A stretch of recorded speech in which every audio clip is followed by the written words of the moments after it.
On écoute le président de la République sur BFM TV. Monsieur le Premier ministre, Madame la Présidente de l'Assemblée nationale, Mesdames et Messieurs les ministres, Mesdames les Premières ministres, Monsieur le Commissaire européen, Mesdames et Messieurs les parlementaires, Mesdames et Messieurs les députés européens, Monsieur le Procureur général, Monsieur le chef d'état-major des armées, Monsieur le préfet de région, Madame la maire, Monsieur le recteur, Mesdames et Messieurs les ambassadrices et ambassadeurs, Mesdames et Messieurs en vos grades et qualités. 7 ans après le discours de la Sorbonne, je souhaitais venir ici, dans ce même lieu, pour renouer le fil de nos accomplissements et parler de notre avenir. Notre avenir européen, mais par définition l'avenir de la France. Ils sont indissociables. Ici même, en septembre 2017, je disais que notre Europe, trop souvent, ne voulait plus, ne proposait plus, par lassitude ou par conformisme, et l'esprit européen était livré à ceux qui l'attaquaient. Nous proposions alors de bâtir une Europe plus unie, plus souveraine, plus démocratique. Plus unie pour peser face aux autres puissances et aux transitions du siècle, plus souveraine pour ne pas se faire imposer par d'autres son destin, ses valeurs, ses modes de vie, plus démocratique parce que l'Europe est cette terre où est née la démocratie libérale et où les peuples décident par eux-mêmes. J'avais alors fixé un horizon comme rendez-vous, 7 ans, nous y voilà. Alors nous n'avons pas tout réussi. Et il faut être lucide, en particulier lorsque vous souhaitez rendre notre Europe plus démocratique, il faut bien le constater. Les avancées ont été limitées sur ce point, parfois par frilosité de changer les traités, de changer nos règles, notre organisation collective, et même s'il y a eu quelques innovations en la matière, conventions importantes et des réflexions menées, nous ne sommes pas allés assez loin. Mais il y a eu des réussites, en particulier en matière d'unité et de souveraineté, ce qui n'était pas acquis. L'Europe a traversé des crises, elle aussi inédites dans cette période. Le Brexit, bien sûr, une déflagration dont on a vu depuis les effets délétères, et ce qui fait, j'ai pu le constater, qu'aujourd'hui, plus personne n'ose tellement proposer des sorties ni de l'Europe ni de l'euro. La pandémie mondiale, retour soudain de la mort dans nos vies, la guerre en Ukraine, retour du tragique dans le quotidien et risque existentiel sur notre continent. Mais malgré cela, et dans un contexte qui a toujours été, durant ces dernières années, d'accélération des transitions environnementales et technologiques qui rebattent en profondeur les cartes de notre manière de vivre, de produire, notre Europe a décidé, elle a avancé, et ce concept qui pouvait sembler, il y a 7 ans, très français de souveraineté, s'est progressivement imposé en européen. Et malgré cette conjonction inédite de crise, rarement l'Europe n'aura autant avancé, ce qui est le fruit de notre travail collectif. Et ce, à travers quelques pas que je crois historiques que nous avons accomplis ces dernières années. D'abord, le choix de l'unité financière pour sortir de la pandémie. Je veux ici le rappeler parce que rien n'était dit sur ce sujet, évidemment, avant que la pandémie n'arrive. Mais lorsque nous proposions, nous Français, une capacité d'endettement commun, on nous disait là aussi, belle idée française, formidable, mais enfin ça n'arrivera jamais. Eh bien, nous avons su d'abord bâtir un accord franco-allemand quelques semaines après le début de la pandémie. Puis, nous l'avons en européen porté pour lever 800 milliards d'euros. Ce pas franchi de l'endettement commun, par lui-même, a été ce que, à l'époque, le ministre des Finances Scholz, devenant ensuite chancelier, a appelé un moment hamiltonien, à juste titre. Mais c'est un choix d'une Europe unie dont nous avons, partout sur nos départements, dans nos communes, vu les conséquences directes.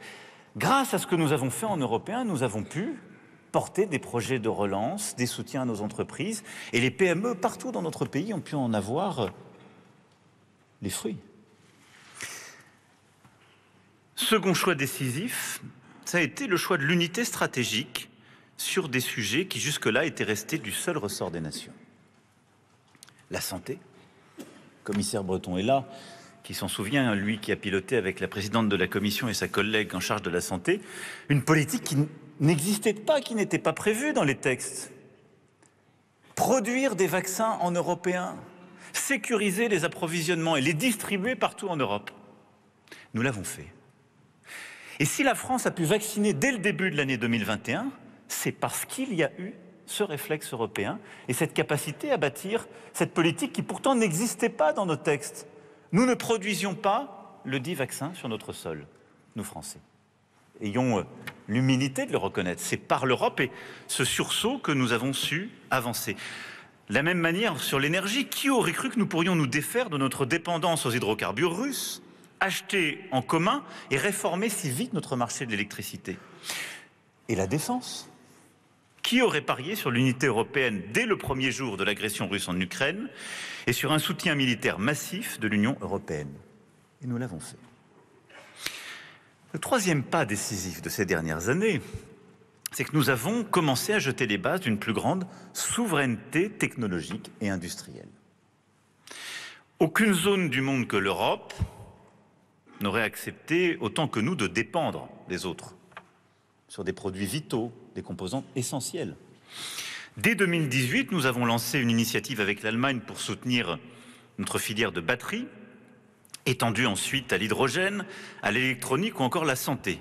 Nous avons aussi lancé avec l'Allemagne des grands projets, le char du futur, le système de combat aérien du futur, et avec nos amis néerlandais sur les sous-marins, là aussi, des initiatives structurantes. Mais dès le moment de la pandémie, et surtout dès les premières semaines après l'agression russe contre l'Ukraine, nous avons bâti, lors du sommet de Versailles, une vraie stratégie d'autonomie.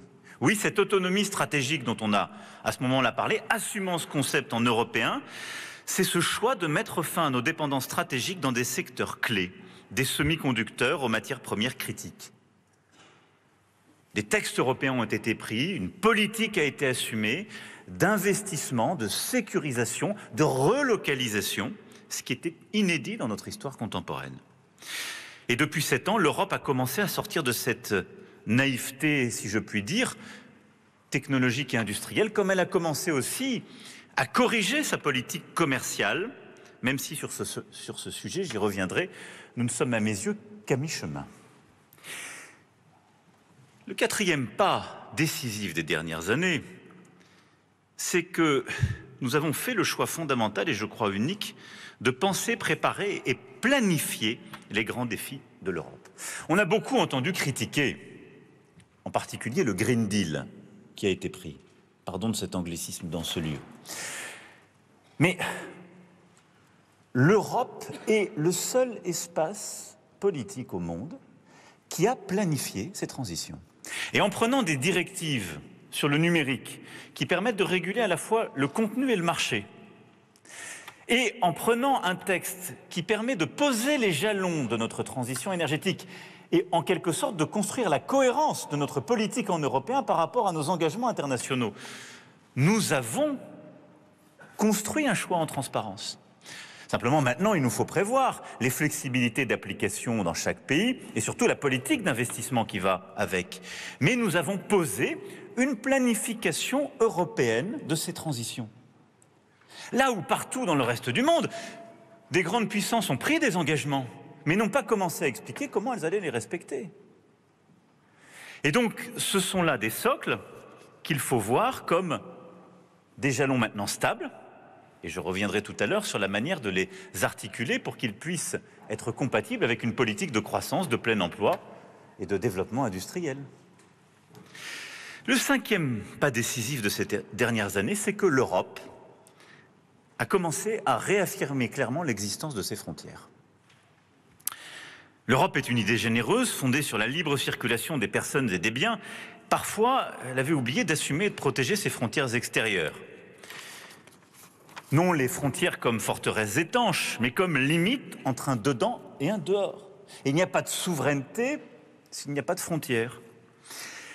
Et nous avons, ce faisant, malgré les divisions qui avaient bloqué depuis près de 10 ans nos avancées en la matière, conçu en particulier durant la présidence française, un premier accord sur l'asile et l'immigration qui vient d'être adopté, et je remercie l'ensemble de tous ceux qui l'ont rendu possible, mais qui pour la première fois permet d'améliorer la maîtrise de nos frontières en instaurant des procédures obligatoires d'enregistrement et de filtrage systématique à nos frontières extérieures pour identifier ceux qui sont éligibles à une protection internationale et ceux qui devront retourner dans leur pays d'origine et améliorer les coopérations au sein de notre Europe.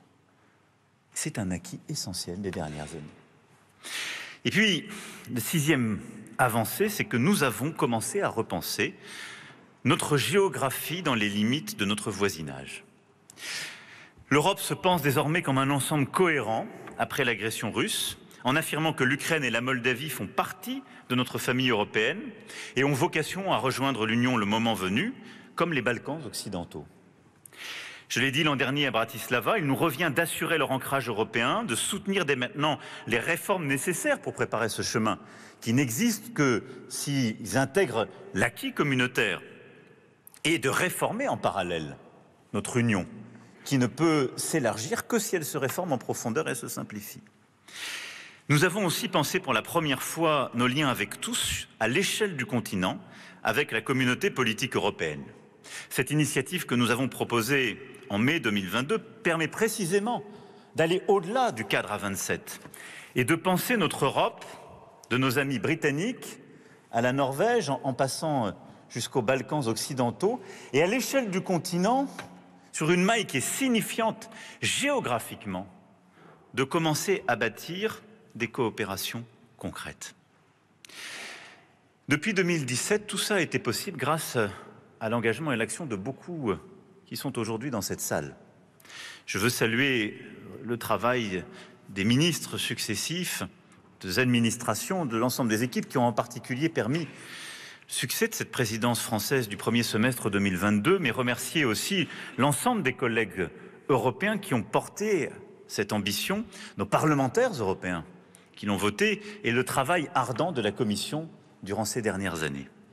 C'est un travail collectif que je viens ici, de manière très synthétique, de retracer, mais qui a fait que ce concept qui paraissait étrange de souveraineté s'est progressivement imposé, et que oui, l'Europe a été au rendez-vous de ces défis durant ces 7 dernières années. Nous l'avons fait aussi avec une méthode sans doute différente, qui n'a pas été qu'une méthode bruxelloise, si je puis utiliser cette formule.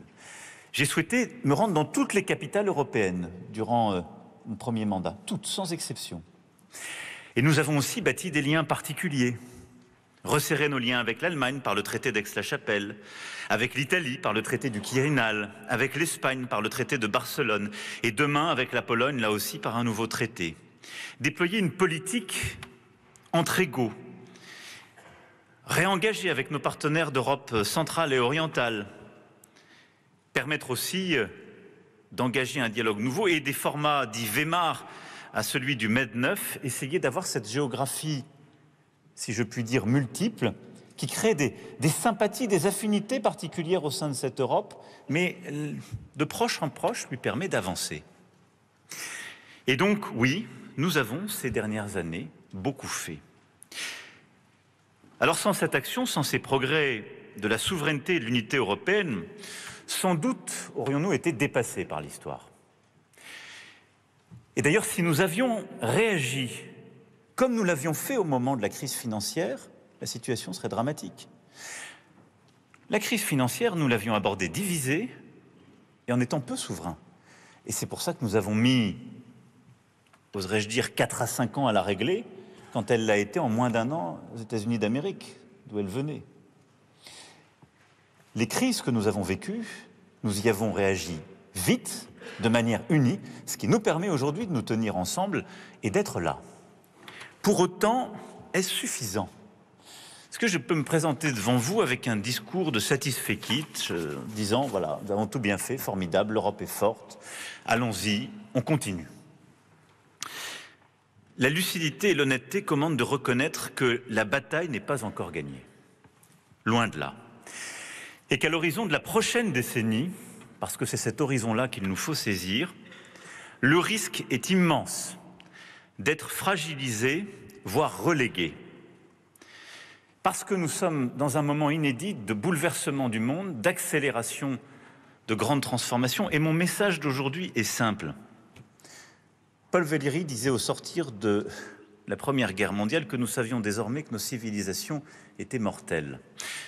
Nous devons être lucides sur le fait que notre Europe, aujourd'hui, est mortelle. Elle peut mourir. Elle peut mourir et cela dépend uniquement de nos choix. Mais ces choix sont à faire maintenant. Parce que c'est aujourd'hui que se joue la question de la paix et de la guerre sur notre continent et de notre capacité à assurer notre sécurité ou pas. Parce que les grandes transformations, celles de la transition digitale, celles de l'intelligence artificielle, comme celle de l'environnement et de la décarbonation se joue maintenant et la réallocation des facteurs de production se joue maintenant. Et la question de savoir si l'Europe sera une puissance d'innovation, de recherche et de production se joue maintenant ou pas.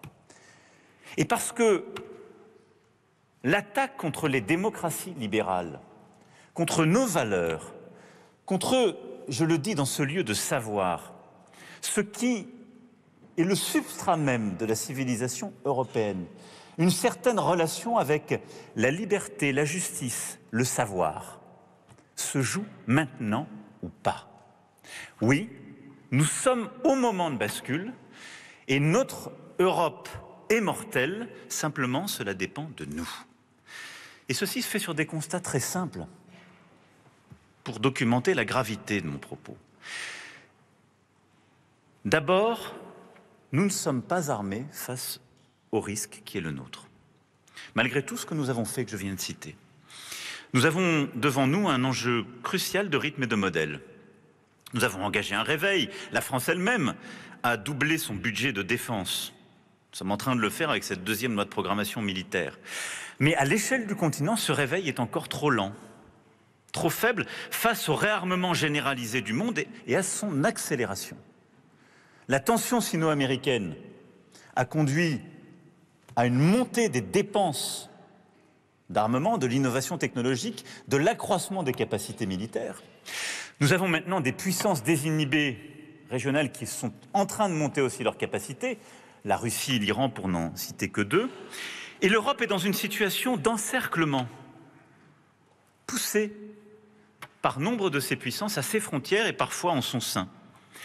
Et donc oui, nous sommes aujourd'hui encore trop lents, pas assez ambitieux, face à la réalité de ce mouvement et dans un contexte, il faut bien le regarder, quelles que soient les échéances à venir.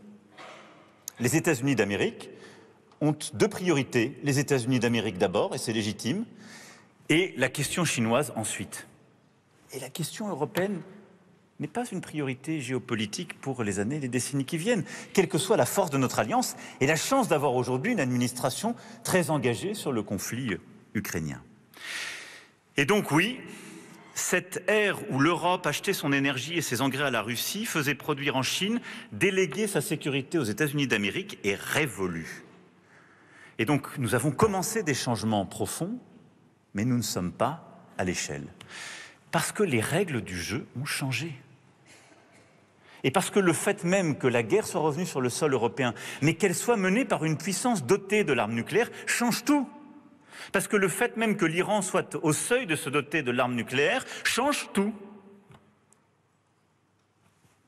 Premier changement des règles.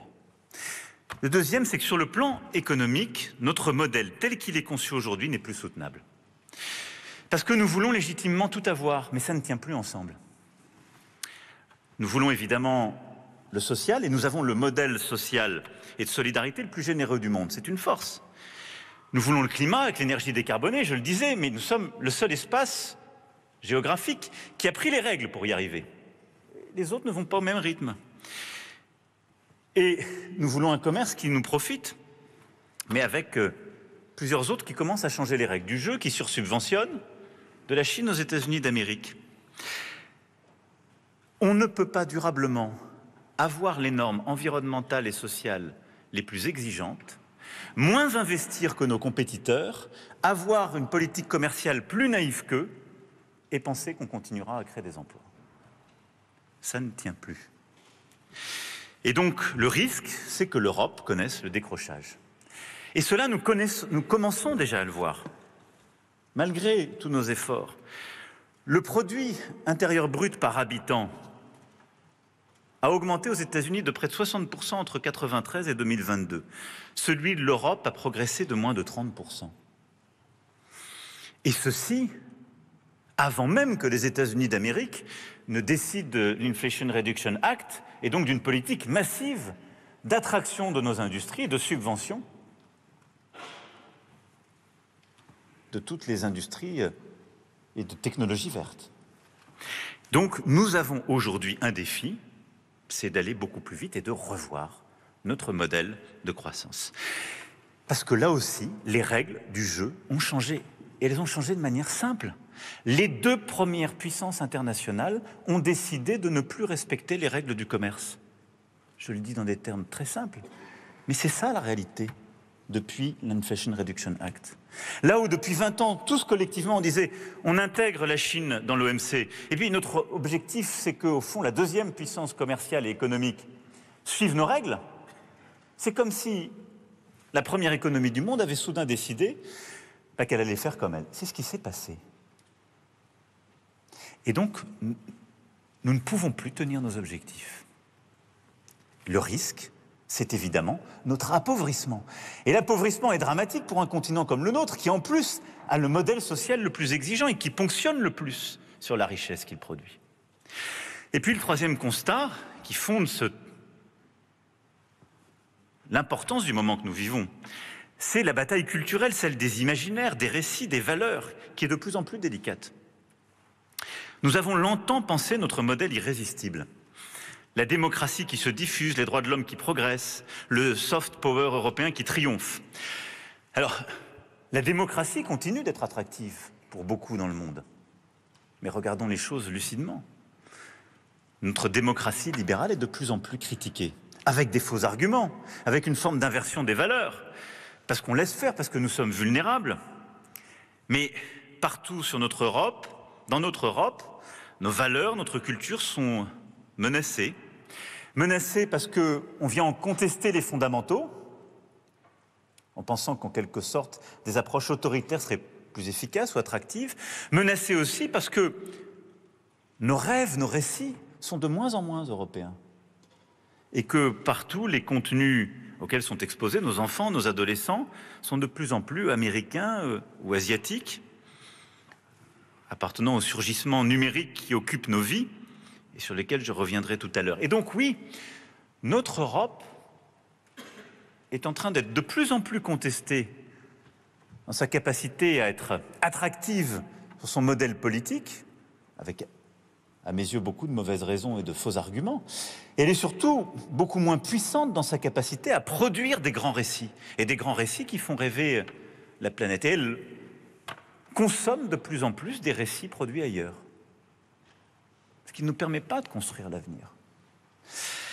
Et ce sont ces trois constats, ce constat géopolitique et de sécurité, ce constat économique, ce constat au fond culturel et intellectuel, qui me conduisent à dire aujourd'hui qu'au fond, la question de notre souveraineté, dans son contenu même, est aujourd'hui encore plus importante qu'hier. Mais qu'est-ce que c'est être souverain dans cette bascule du monde? Qu'est-ce que c'est être souverain quand je vous dis « l'Europe peut mourir » ?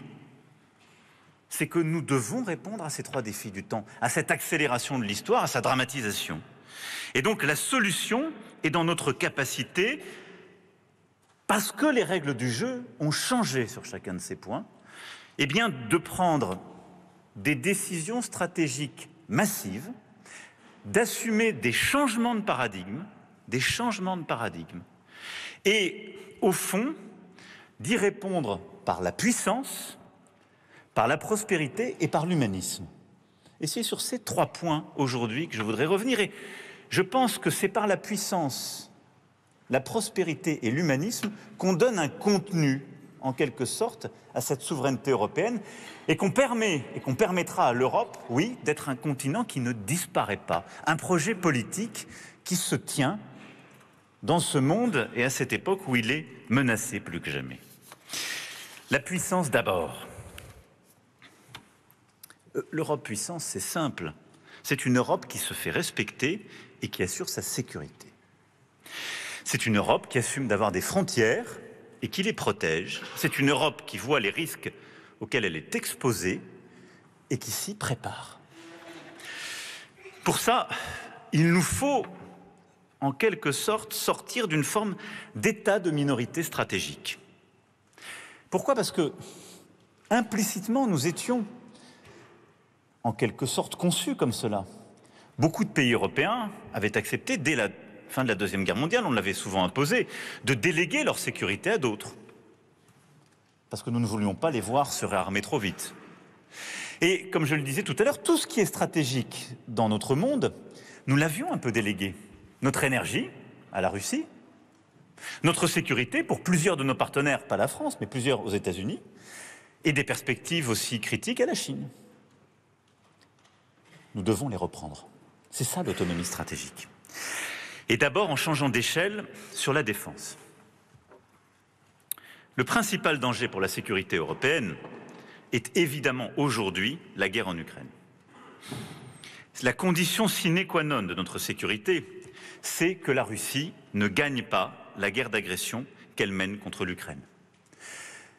C'est indispensable. C'est pourquoi nous avons eu raison, dès le début, de sanctionner la Russie, d'aider les Ukrainiens et de continuer à le faire, d'avoir la chance d'avoir les Américains à nos côtés pour cela, et sans cesse de relever notre aide et d'accompagner. Simplement,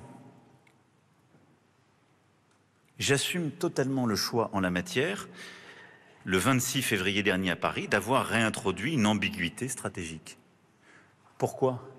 Nous sommes face à une puissance qui est désinhibée, qui a attaqué un pays d'Europe, mais qui n'est plus dans une opération spéciale et qui ne veut plus nous dire quelle est sa limite.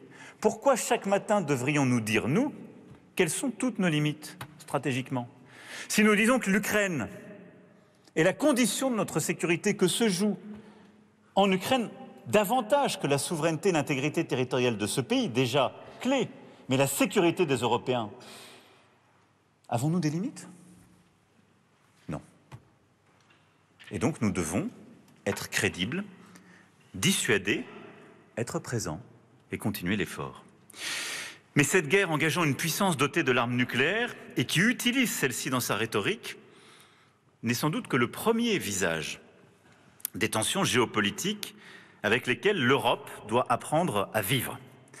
Et c'est pourquoi nous sommes en train de vivre un changement très profond en termes de sécurité. Les événements les plus récents ont démontré l'importance des défenses antimissiles, des capacités de frappe dans la profondeur, qui sont indispensables au signalement stratégique et à la gestion de l'escalade face à des adversaires désinhibés. C'est pourquoi ce qu'il nous faut faire émerger, et c'est cela le paradigme nouveau en matière de défense, c'est une défense crédible du continent européen. Alors évidemment, le pilier européen au sein de l'OTAN que nous sommes en train de bâtir, dont nous avons convaincu tous nos partenaires du bien fondé ces dernières années, est essentiel. Mais il nous faut donner un contenu à ce qu'est cette défense crédible de l'Europe, qui est la condition même pour rebâtir un cadre de sécurité commun. L'Europe doit savoir défendre ce qui lui est cher, avec ses alliés, à chaque fois qu'ils sont prêts à le faire à nos côtés, et seuls, si c'est nécessaire. Est-ce que pour cela, il nous faut un bouclier antimissile ? Peut-être. Est-ce en augmentant nos capacités de défense, et lesquelles ? Sans doute. Est-ce suffisant face aux missiles russes ? Il nous faut travailler sur ce point. Mais quand nous avons un voisin devenu agressif, qui n'explique plus ses limites, mais qui dispose de capacités balistiques sur lesquelles il a beaucoup innové ces dernières années, dont les portées et la technologie s'est transformée, qui dispose de l'arme nucléaire et en a monté les capacités, on voit bien qu'il nous faut bâtir ce concept stratégique d'une défense européenne crédible pour nous-mêmes. C'est pourquoi, dans les prochains mois, j'inviterai tous nos partenaires à bâtir cette initiative européenne de défense, qui doit d'abord être un concept stratégique dont nous déduirons ensuite les capacités pertinentes Antimissiles, tir dans la profondeur, comme toutes les capacités utiles. La France y jouera tout son rôle, nous qui avons un modèle d'armée complète, dont l'objectif est d'être l'armée la plus efficace du continent, et qui sommes aussi dotés de l'arme nucléaire et donc de la capacité de dissuasion qui va avec. La dissuasion nucléaire est en effet au cœur de la stratégie de défense française. Elle est donc par essence un élément incontournable de la défense du continent européen. C'est grâce à cette défense crédible que nous pourrons bâtir les garanties de sécurité qu'attendent tous nos partenaires, partout en Europe, et qui aura vocation aussi à construire le cadre de sécurité commun, garantie de sécurité pour chacun, et c'est ce cadre de sécurité qui nous permettra, le jour d'après aussi, de construire les relations de voisinage avec la Russie. Au-delà de cela et de ce changement de paradigme essentiel, profond pour notre Europe, il s'agit de créer entre les armées européennes une véritable intimité stratégique. Cela passe par le lancement d'une deuxième étape de l'initiative européenne d'intervention. Celle-ci, je l'avais proposée en 2017. Elle a été un véritable succès. 13 États membres l'ont rejoint. Nous avons pu bâtir des coopérations pragmatiques, opérationnelles. Nous l'avons fait au Sahel avec la task force Takuba. C'est ce qui aussi a été le cadre qui nous a permis de construire une opération européenne, Aspides, en mer Rouge, inédite. Cette capacité à conduire des coalitions ensemble nécessite en effet une culture commune. Ce qui passe par l'élaboration de stratégies européennes de sécurité et de défense régionale, en Méditerranée, en Afrique, en Indo-Pacifique, en Arctique, pour unifier nos visions et mieux répartir nos forces entre Européens, mais aussi par la création d'une académie militaire européenne pour former les futurs cadres militaires et civils européens aux enjeux de sécurité et de défense. Il nous faut aussi nous presser dans la mise en œuvre de la boussole stratégique que nous avons conclue sous présidence française et tout particulièrement mettre en place une force de réaction rapide pour pouvoir déployer rapidement jusqu'à 5000 militaires dans des environnements hostiles d'ici à 2025, en particulier pour venir en aide à nos ressortissants. Nous devons également, pour ce faire, investir les nouveaux espaces de conflictualité. Là où nous le voyons dans la guerre hybride que nous mène la Russie, se joue déjà une part de la guerre d'aujourd'hui. Là où se protègent nos infrastructures, qu'il s'agisse des transports, des hôpitaux, des réseaux électriques ou des télécommunications. Aussi, je souhaite que nous développions une capacité européenne de cybersécurité et de cyberdéfense. Et alors même que nous sommes tous en train de commencer à bâtir ces capacités pour nos propres armées, c'est une occasion inédite de tout de suite bâtir des coopérations européennes et d'agir en Européens face à ces risques. Vous le voyez, prendre nos responsabilités, c'est décider pour nous-mêmes et piloter notre action européenne en matière de défense. Bâtir un nouveau paradigme, plus d'intimité et des initiatives concrètes ensemble. Alors pour cela, nous avons déjà des cadres, des partenariats inédits. Les Britanniques sont des alliés naturels, profonds, et les traités qui nous lient, dont celui de Lancaster House, jettent des bases solides. Il faut les poursuivre, les renforcer, car le Brexit n'a pas affecté cette relation. Peut-être même faut-il les élargir à d'autres partenaires. Et la communauté politique européenne est à coup sûr le bon lieu pour bâtir ce nouveau paradigme de sécurité, cette intimité supplémentaire et construire ce cadre commun de sécurité et de défense. Enfin, évidemment, il n'y a pas de défense sans industrie de défense. En la matière, il s'agit de transformer l'urgence du soutien à l'Ukraine en effort de longue durée. C'est ce qu'on appelle l'économie de guerre que nous poussons tant avec le ministre. Le chemin est long, car nous avons, il faut être lucide, des décennies de sous-investissement dans nos propres productions. Et au fond, les dividendes de la paix ont fait que les Européens ont insuffisamment produit, investi. Ce qui a aussi créé une très forte dépendance à l'égard de l'industrie non européenne. Alors, face à cela, on doit produire plus vite, On doit produire davantage et on doit produire plus en européen. Et c'est fondamental là aussi. C'est pourquoi j'assume le fait qu'il nous faut une préférence européenne dans l'achat de matériel militaire. Regardez la facilité européenne de paix que nous avons bâtie pour les débuts de la guerre. Les 3/4 ont été utilisés pour acheter du matériel non européen. Alors il y avait un critère d'urgence, on ne savait pas tout produire en européen, mais il y avait aussi des réflexes solidement établis. C'est toujours mieux d'acheter, souvent américain, parfois coréen. Mais comment voulons-nous construire notre souveraineté, notre autonomie à terme, si nous n'assumons pas aussi de développer une industrie de défense européenne? Et donc, oui, il nous faut pour cela réussir à bâtir une préférence européenne, réussir à bâtir des programmes industriels européens, assumer un soutien accru de la Banque européenne d'investissement et assumer des financements supplémentaires, y compris les plus innovants, comme l'idée d'un emprunt européen qui a été proposé par la Première ministre Kaja Kallas. L'objectif d'une stratégie européenne industrielle de défense, c'est bien de produire plus vite, davantage en européen.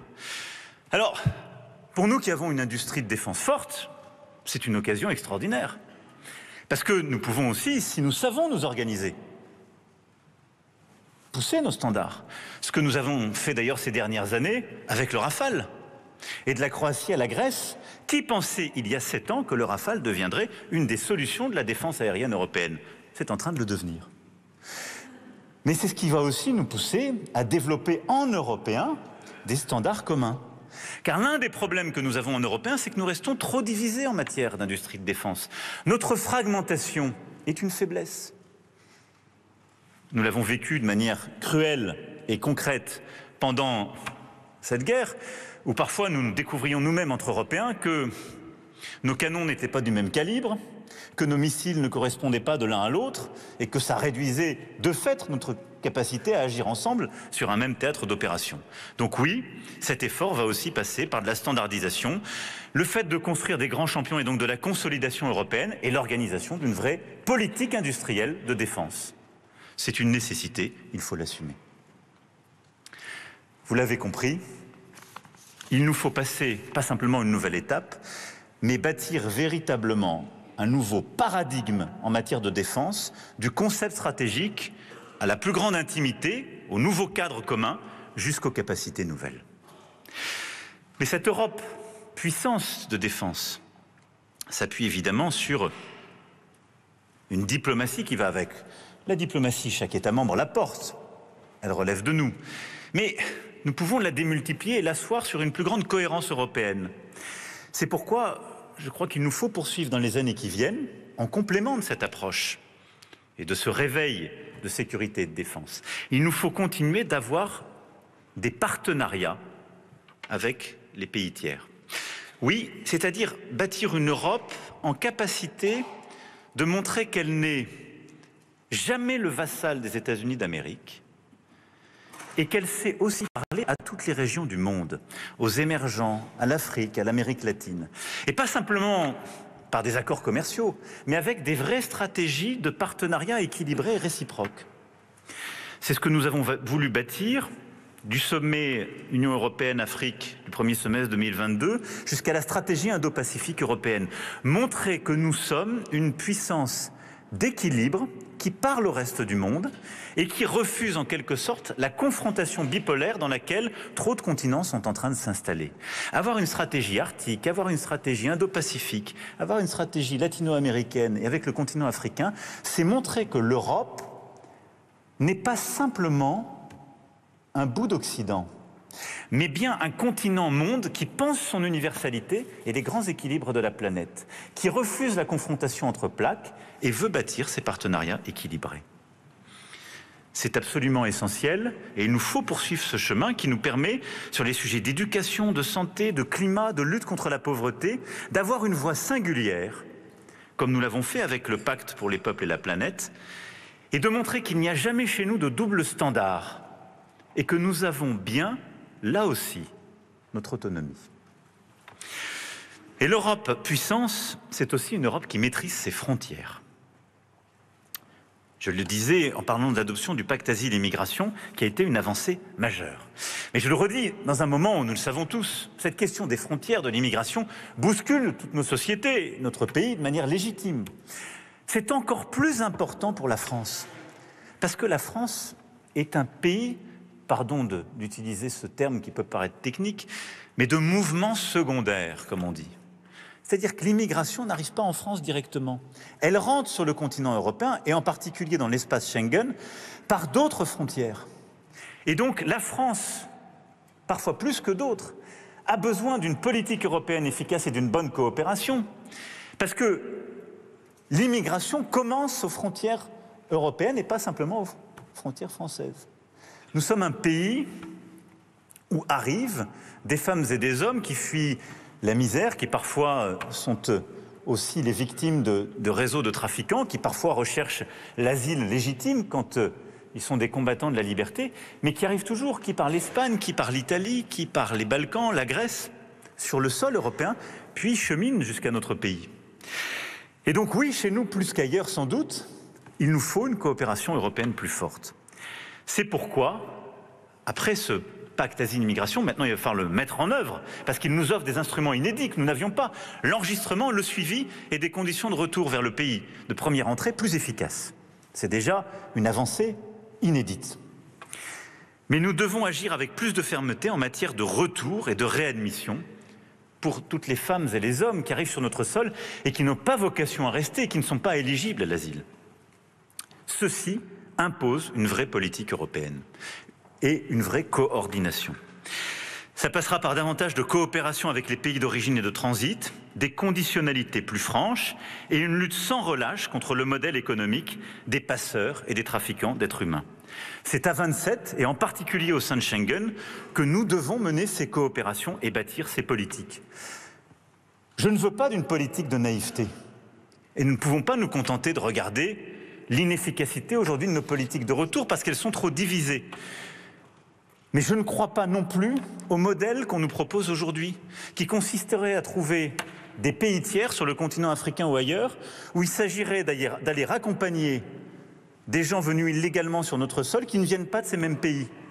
Nous sommes en train de créer une géopolitique du cynisme qui trahit nos valeurs et qui construira de nouvelles dépendances et qui s'avérera totalement inefficace. La clé, c'est simplement de conditionner nos visas, nos préférences commerciales avec les pays d'origine et de transit et de responsabiliser ces pays sur la politique migratoire. Si nous le faisons ensemble, ce sera une approche efficace. Simplement, aujourd'hui, nous sommes par trop divisés. Le retour des migrants irréguliers dans le pays d'origine doit être un des axes clés sur notre politique de visa et nos préférences commerciales en matière de conditionnalité. Nous devons aussi nouer de nouveaux partenariats opérationnels pour lutter contre le trafic de migrants, la traite des êtres humains, pour mobiliser aussi Frontex, qui atteindra bientôt 10 000 gardes-frontières et gardes-côtes, afin de soutenir les retours et aller plus loin dans la montée en charge de cette structure. Nous y croyons, je l'ai toujours défendu, je continue d'y croire, même si parfois ceux qui l'ont servi se mettent à en douter.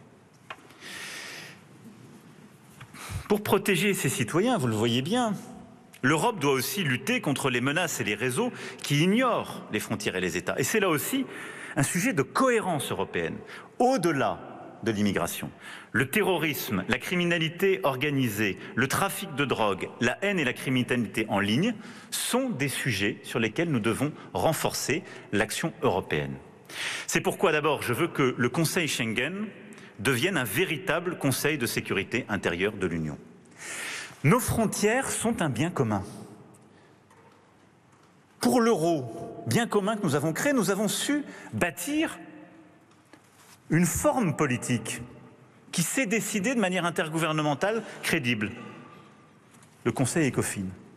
Nos frontières sont un bien commun. Nous devons bâtir une structure politique qui permet de décider entre tous les pays qui la partagent et de prendre sur les sujets d'immigration, de lutte contre la criminalité organisée, de terrorisme, de lutte contre le trafic de drogue ou la cybercriminalité, des décisions ensemble. Changeons la gouvernance pour la rendre beaucoup plus efficace. Nous devons aussi, dans le cadre du système d'information Schengen, aller beaucoup plus loin dans le partage d'informations. Pour prévenir le départ des combattants terroristes, les retours des zones de conflit, prévenir la radicalisation, Avoir aussi une vraie politique de retrait des contenus terroristes, mais surtout de retrait des contenus haineux, racistes et antisémites. Et c'est en Européens que nous pourrons l'obtenir des plateformes qui, aujourd'hui, ne tiennent pas leurs engagements sur ce sujet, ni en termes de modération, ni en termes de retenue. Et c'est en Européens, dans le cadre d'un tel Conseil, que nous pouvons avoir une politique efficace contre la criminalité organisée et la drogue. Fléau véritable qui touche aujourd'hui, en particulier, les pays les plus exposés parce qu'ils ont des grands ports et des points d'entrée, ou parfois aussi parce qu'ils pensaient, pour certains, que les politiques les plus libérales étaient celles qui préviendraient la criminalisation, ce qui est tout le contraire. Nous avons besoin d'avoir une approche européenne, là aussi, sur ce sujet. Vous l'avez compris, cette Europe de la puissance, c'est celle tout à la fois de la défense et de la protection de nos frontières, et c'est un changement de paradigme profond sur le fait que nous, Européens, si nous voulons résister à ce changement de règles, à cette escalade de la violence, à cette désinhibition des capacités sur notre continent et au-delà, eh bien nous devons nous adapter en termes de concepts stratégiques, de moyens, et nous devons retrouver la maîtrise de nos frontières pleinement, entièrement, et l'assumer. Le deuxième élément clé de la réponse, c'est celui de la prospérité. Oui, si nous voulons être souverains au moment de ces transformations profondes que j'évoquais, nous avons besoin de bâtir un nouveau modèle de croissance et de production. C'est indispensable parce qu'il n'y a pas de puissance sans assise économique solide. Sinon, on décrète la puissance, mais très rapidement, elle est financée par d'autres. Il n'y a pas non plus de transition écologique sans modèle économique solide. Et il n'y a pas de modèle social qui est une force des Européens si on ne produit pas l'argent qu'on veut ensuite redistribuer. Et l'Europe a longtemps été le principal atout de notre croissance, dans un modèle ordolibéral de concurrence et de libre-échange, et à une époque où, au fond, les règles étaient très différentes. Les matières premières ne semblaient pas limitées, il n'y avait pas de géopolitique de la matière première, le changement climatique était ignoré, le commerce était libre et tout le monde en respectait les règles. C'était ça le monde dans lequel on vivait jusqu'à récemment. Et en quelques années, tout a changé. Tout. Les matières premières sont limitées. Matériaux critiques, énergie. Et pour ce qui est des énergies fossiles, nous ne les produisons pas sur notre sol. Nous sommes dépendants, contrairement aux États-Unis d'Amérique ou beaucoup d'autres. Pour les matériaux critiques, nous en avons besoin. Et la Chine a commencé à faire son commerce et à en sécuriser beaucoup de capacités. Et pour le commerce, comme je le disais, les règles sont en train de changer de fait. Retour à l'état de nature. Pourtant, on a des objectifs clairs. On veut produire plus de richesses pour améliorer notre niveau de vie et créer des emplois pour tous. On veut garantir le pouvoir d'achat des Européens. C'est la préoccupation de tous nos compatriotes. C'est très concret. C'est l'objectif de notre politique européenne. On veut décarboner nos économies et répondre aux défis de la biodiversité et du climat. On veut assurer notre souveraineté et donc maîtriser nos chaînes de production stratégiques. Et on veut conserver une économie ouverte pour rester une grande puissance commerciale que nous sommes. Nos objectifs sont clairs, mais nous n'y sommes pas et nous ne pouvons pas les tenir avec nos règles actuelles. Nous n'y sommes pas. Nous n'y sommes pas parce que nous sommes décalés par rapport à la recomposition du monde.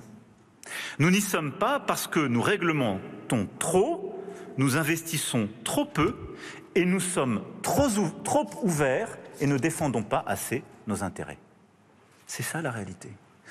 Donc, il faut là aussi bâtir un nouveau paradigme de croissance et de prospérité si nous voulons tenir les 5 objectifs que je viens de rappeler. Parce que si nous le faisons avec les règles de politique de concurrence, de politique commerciale, de politique monétaire et budgétaire qui sont les nôtres aujourd'hui, nous n'y arriverons pas.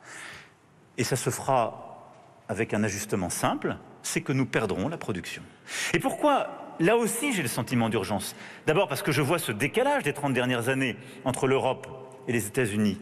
Mais parce que la réallocation des facteurs de production se joue maintenant. Parce que la question de savoir où seront les technologies vertes, la question de savoir où seront les capacités d'intelligence artificielle et des calculs, elle se joue dans les 5-10 ans qui viennent, sans doute peut-être plus encore dans les 5 que les 10 ans qui viennent. Et donc c'est maintenant qu'on doit être au rendez-vous de l'histoire. Et donc c'est maintenant qu'il nous faut stopper la surréglementation, accroître l'investissement, changer nos règles et mieux protéger nos intérêts. Voilà l'objectif, voilà le nouveau modèle. Et au fond, c'est ce pacte de prospérité qu'il nous faut bâtir. Et il repose autour de quelques éléments très simples. D'abord, il faut produire plus et vert. Et la production décarbonée, c'est une opportunité de réindustrialisation et de maintien de nos industries en Europe. On l'a d'ailleurs vu ces dernières années. De l'hydrogène aux semi-conducteurs aux batteries électriques, la France a recréé de la capacité industrielle par la transition. Et donc il faut cesser d'opposer la décarbonation et la croissance. Si nous savons le faire et qu'elle passe par des nouveaux secteurs de l'investissement, ça fonctionne. Et c'est ça le modèle que nous prenons. Nous sommes en passe de devenir des champions des batteries. L'objectif de 100% de besoins de batteries en 2030 couverts par des batteries européennes, nous l'atteindrons. Et nous rattraperons aussi notre retard dans les semi-conducteurs avec l'objectif de doublement de la part de marché de l'Europe d'ici 2030. Et comme je le disais, les résultats en termes d'emploi, de Dunkerque à Fos, en termes de formation, de territoires attractifs innovants, de réduction de nos dépendances, sont là. Et donc la réindustrialisation verte, c'est l'Europe qui la permet, qui l'accompagne, et c'est ce qui nous permettra de réavoir des capacités, d'être aussi le premier continent zéro pollution plastique, d'être un continent au cœur de la décarbonation et de l'électrification. La deuxième condition, c'est la simplification. Depuis que Jacques Delors a fait le marché intérieur, il y a 30 ans, nous l'approfondissons, nous l'augmentons par toujours plus d'intégration. Et c'est une action de bon sens. Et marché unique, c'est une action de simplification. C'est passer de 27 systèmes de règles à 1. Enrico Letta, dans son rapport, vient de nous proposer de continuer cette modernisation et ce travail au service de nos compatriotes et de nos entreprises. Je suis favorable à ce que, en effet, nous poursuivions le marché unique sur des secteurs qui avaient été jusque-là ignorés par celui-ci, l'énergie, les télécommunications, les services financiers. C'est indispensable parce que c'est ce qui nous permet de réduire la fragmentation de nos règles sur ces grands secteurs et donc de réussir à dégager plus d'innovation, de réduire les coûts de transaction, d'avoir plus de capacité en effet d'innovation et d'investissement et de mieux servir nos intérêts. Il nous faut aussi assumer l'évolution de notre politique de concurrence pour faire émerger les champions européens et assumer de soutenir massivement les entreprises dans nos secteurs stratégiques avec des nouveaux investissements à 27. J'y reviendrai dans un instant. Mais la simplification, c'est donc plus de marché unique, c'est lever les règles qui sont autant de frontières entre les 27 pour permettre d'avoir pour nos startups tout de suite un marché domestique qui est le marché européen. Parce que sinon c'est un vrai désavantage compétitif par rapport à une start-up chinoise ou américaine. Nous avons cette force, c'est notre marché intérieur, c'est 450 millions de consommateurs. Marché unique, c'est un choix de simplification. Mais il nous faut, en quelque sorte, mettre aussi fin à l'Europe compliquée. Il faut bien le dire. Nous avons bâti des réglementations utiles qui donnaient des jalons, des repères, des caps, mais nous avons aussi parfois été beaucoup trop dans le détail, empêchant aussi les acteurs économiques de se projeter dans le temps long et créant des désavantages compétitifs pour nos acteurs par rapport à leurs compétiteurs internationaux. Nous devons avoir le courage de l'allègement, en premier lieu par une revue des seuils et des obligations pesant sur les TPE-PME. Nous devons mieux associer nos entreprises, nos citoyens, nos territoires en amont, prendre en compte leurs contraintes dès l'étape d'élaboration de la norme, mais aussi dans leur mise en œuvre. Nous devons revenir au principe de proportionnalité, c'est-à-dire plus d'ambition sur les grands enjeux, plus d'accompagnement, plus de confiance et moins de texte, et au principe de subsidiarité, qui permet d'avoir des ambitions des règles européennes pour ce qui en relève, mais de laisser de la flexibilité nationale dans la mise en œuvre. Et c'est pourquoi aussi les prochaines années, la prochaine mandature devra passer par plusieurs vagues de simplification de nos réglementations, sans rien enlever de nos ambitions et de nos jalons sur les grands points que nous avons décidés, mais en simplifiant la mise en œuvre et en permettant de mieux accompagner nos acteurs économiques. La troisième condition de ce pacte de prospérité, c'est d'accélérer sur la politique industrielle. C'était un gros mot il y a encore 7 ans, je vous le rappelle. Politique industrielle, C'est vraiment pas l'objectif de l'Europe. Et au moment où beaucoup sont en train de revenir sur un concept d'ailleurs intéressant qui est le droit de rester, c'est la politique industrielle qui y répond. C'est la possibilité de produire partout sur le sol européen. Là où en quelque sorte notre Europe, qui part trop reposer sur un modèle de compétitivité, y compris intra-européenne, et de modèle de concurrence, eh bien, a créé ses propres déséquilibres que la politique de cohésion n'avait pas suffisamment compensés. Et qui d'ailleurs a créé ensuite les déséquilibres démographiques que connaissent nombre de nos partenaires. Je crois très profondément que la politique industrielle est un jalon clé de notre prospérité par rapport à l'extérieur, mais aussi d'un bon aménagement du territoire européen. Le Made in Europe est un sujet de grande convergence franco-allemande. Le chancelier Scholz l'a appelé de ses vœux lors de son discours de Prague en août 2022. C'est au cœur de notre stratégie depuis 7 ans et c'est au cœur de cette stratégie de Versailles que nous avons bâtie en Européens. Cette politique industrielle, comme nous l'avons fait ces dernières années en innovant, cher Thierry, du Chips Act, en passant par tout ce qui a été fait sur les clean tech ou d'autres, doit avoir des objectifs de production sur le sol européen, des actions de formation, des investissements communs et consolider ce que nous avons déjà fait sur les secteurs stratégiques. Matières premières stratégiques, semi-conducteurs, numérique, santé, où la politique européenne, là aussi, est une réponse aux besoins de nos compatriotes. Parce que c'est cette politique qui seule va nous permettre de répondre aux pénuries de médicaments que nous vivons, et aussi au sujet d'accès aux patients. Produits alimentaires, j'y reviendrai en parlant d'agriculture dans un instant. Et donc vous le voyez, oui, nous devons continuer à consolider cette stratégie industrielle sur ces secteurs. La méthode fonctionne, nous devons l'étendre aux secteurs stratégiques de demain, sans attendre que des dépendances se créent. Décidons maintenant de faire de l'Europe un leader mondial d'ici 2030 dans 5 secteurs parmi les plus émergents et les plus stratégiques. L'intelligence artificielle, en investissant massivement sur les talents, mais aussi les capacités de calcul. On a 3% des capacités de calcul mondiales. Imaginez, nous, Européens, 3%. Donc c'est un objectif de rattrapage, mais il nous faut d'ici 2030-2035 passer à au moins 20% si nous voulons être des acteurs crédibles.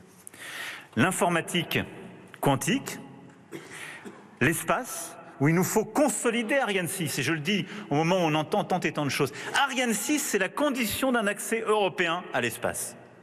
Nécessité absolue. Mais il nous faut, au-delà du New Space aux missions spatiales embarquées, avoir une Europe de l'ambition spatiale. Les biotechnologies, évidemment, et les nouvelles énergies, hydrogène, réacteurs modulaires et fusion nucléaire. L'Union européenne doit se doter de stratégies de financement dédiées sur au moins ces 5 secteurs stratégiques. Pour cela, on doit avoir les bons instruments. Donc il faut définir, il faut investir sur ces secteurs, agir ensemble, mais il faut, je disais donc, qu'on ait les bons instruments. Alors on a commencé à avoir des instruments pertinents. Ce sont nos fameux projets importants d'intérêt européen commun, les PIEC. Nos industriels les connaissent bien. Et ils ont été très structurants quand on a décidé dès 2018 avec l'Allemagne d'avancer. Simplement, là aussi on doit se resynchroniser. Post-Inflation Reduction Act et surinvestissement chinois, ça ne marche plus. Parce que c'est trop lent, trop incertain. Et donc, on doit inventer, en quelque sorte, les nouveaux PIEC, c'est-à-dire qu'on doit donner de la visibilité à nos industriels, réduire les délais, au moins en les divisant par 2, mais avoir des mécanismes aussi simples que les mécanismes de crédit d'impôt. En donnant de la visibilité sur 5 à 10 ans aux industriels, en répondant dans des délais très rapides, 3 à 6 mois, et en réussissant sur justement les secteurs clés à accompagner. Mais on le voit bien, dans les secteurs comme les médicaments critiques ou la chimie, on perd aujourd'hui des capacités parce que nos instruments ne sont pas assez rapides, efficaces, visibles. Mais nous devons aussi assumer des règles différentes pour la politique industrielle et la politique de concurrence. Nous devons insérer dans nos traités la préférence européenne dans les secteurs stratégiques, la défense et le spatial. Parce que de fait, nos compétiteurs l'ont. Ils l'ont. S'il n'y a pas une préférence européenne sur le spatial, il n'y aura plus de spatial. Idem sur le nucléaire. Qui a vu le département de la défense américaine ou de l'énergie américaine financer un acteur émergent européen? J'ai vu beaucoup de start-up américaines qu'on dit uniquement le fruit de génie spontané d'entrepreneurs être massivement subventionnées par une politique institutionnelle américaine. Faisons la même chose, nous sommes en compétition. Préférence européenne dans les secteurs stratégiques, défense et espace, et dérogation à la libre concurrence pour soutenir les secteurs clés en transition. Sur l'intelligence artificielle, sur les technologies vertes. C'est indispensable. C'est la seule chose qui nous permettra de répondre à la sursubvention chinoise et à la sursubvention américaine. Parmi les secteurs stratégiques, il y en a deux sur lesquels je veux dire quelques mots plus spécifiques, c'est l'énergie et l'agriculture.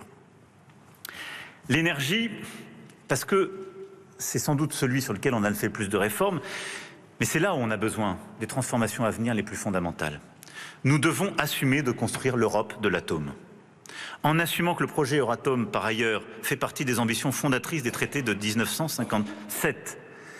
Et les défis sont majeurs, mais on en a besoin. L'Europe aujourd'hui, dans ses problèmes de compétitivité-prix, un problème de compétitivité-prix sur le facteur travail, par nos réformes, on essaie d'y répondre. Mais compte tenu de notre modèle social, on sait qu'on a des limites sur ce point. Mais on a un problème de compétitivité-prix sur l'énergie. Parce qu'on a des dépendances et qu'aujourd'hui, nous ne produisons pas des hydrocarbures fossiles. Plus vite nous ferons la transition, plus vite nous retrouverons cette compétitivité. Et donc, oui, l'énergie décarbonée produite en Europe, c'est la clé de la réconciliation climat, souveraineté, création d'emplois. Et donc, il nous faut une stratégie combinée, efficacité énergétique, déploiement du renouvelable et déploiement du nucléaire. C'est ce qui fera de l'Europe une véritable puissance électrique. Et c'est ça la clé. Et aujourd'hui, nous avons commis des erreurs ces dernières années en commençant déjà à fragmenter le marché européen de l'hydrogène ou de l'électrique. On doit être absolument sur la neutralité technologique. Au fond, il nous faut bâtir une Europe de la libre circulation des électrons décarbonés. Pardon de le dire comme ça, mais c'est exactement ce qu'il faut faire. Qu'importe qu'il soit produit avec du renouvelable ou du nucléaire, on s'en fiche. Si sur le sol européen, on sait produire des électrons décarbonés, c'est une chance. Parce que ça évite l'électron carboné et ça évite celui qu'on importe. Et donc il nous faut la neutralité technologique, il nous faut assumer de construire beaucoup plus de capacités en renouvelables et nucléaires, il nous faut consolider cette alliance du nucléaire que nous avons bâtie et qui rassemble une quinzaine d'États membres, assumer cette Europe de l'atome et investir dans les interconnexions électriques en Europe. C'est ça la clé. Pour que partout en Europe, les industriels comme les particuliers puissent faire des contrats qui ont de la visibilité et qui sécurisent de la fourniture d'électricité qui sera à bas coût, qui sera produite sur le sol européen et qui sera décarbonée. L'autre élément sur lequel, le secteur stratégique sur lequel je voulais revenir, c'est l'agriculture. Nous en avons beaucoup parlé de manière un peu défensive compte tenu de la colère qui s'est exprimée. Mais la colère de nos agriculteurs n'a pas été une colère contre l'Europe. Ils le savent ô combien, en particulier en France, où l'Europe, c'est près de 10 milliards d'euros de subventions à notre agriculture, où c'est le seul marché pertinent. Nous qui avons aussi une agriculture qui est une puissance exportatrice. Cette colère, c'était une colère contre la surréglementation, la complexité, les normes aberrantes, la mauvaise application du droit européen et français. Et donc, il y a eu un très gros effort fait par le Premier ministre et les ministres sur ce sujet pour bâtir une feuille de route qui déjà plus aux 3/4 appliquée, qui est de simplification et qui est justement d'accompagnement. Mais l'Europe est clé en matière agricole parce que là aussi, c'est un sujet de politique industrielle et de souveraineté. Je le disais dès la période Covid. Qui serait assez fou pour déléguer son alimentation? Nous n'avons pas le droit de laisser s'installer des dépendances alimentaires. Nous en avions déjà, on a commencé à les réparer, en particulier sur les protéines animales, qui était un vieux choix géostratégique d'après-guerre où nous l'avions délégué en quelque sorte à d'autres continents. Mais nous devons continuer absolument de consolider notre souveraineté alimentaire. Et il est insensé, quand j'entends tellement de collègues, que l'agriculture soit à chaque fois la variable d'ajustement des contrats commerciaux. Non, non. On a besoin de produire notre alimentation, de continuer à importer, exporter, de le faire de manière ouverte. Mais on a besoin de ne pas dépendre. Le jour où vous serez totalement dépendant sur la protéine végétale, le jour où vous serez totalement dépendant sur une partie de votre alimentation en européen, bon courage. Alors on aura beau jeu d'avoir expliqué qu'on a recréé de la souveraineté sur les semi-conducteurs ou le reste. Vous imaginez, on ira devant nos compatriotes en disant « on a tout bien fait, simplement on pensait que l'alimentation, ça circulerait toujours librement ». Il y a une géopolitique aussi de l'alimentation. Et donc l'agriculture, c'est une question de souveraineté, d'emploi, de production. On a besoin d'une PAC forte, simplifiée, qui diminue la complexité et la charge administrative, mais on a besoin pour notre agriculture comme pour notre pêche d'accompagner les transitions de manière durable, d'accompagner le changement des pratiques, la sortie des phytosanitaires partout où il y a des solutions technologiques, de renouveler nos flottes de pêche pour les décarboner, comme on l'a fait encore récemment pour nos outre-mer.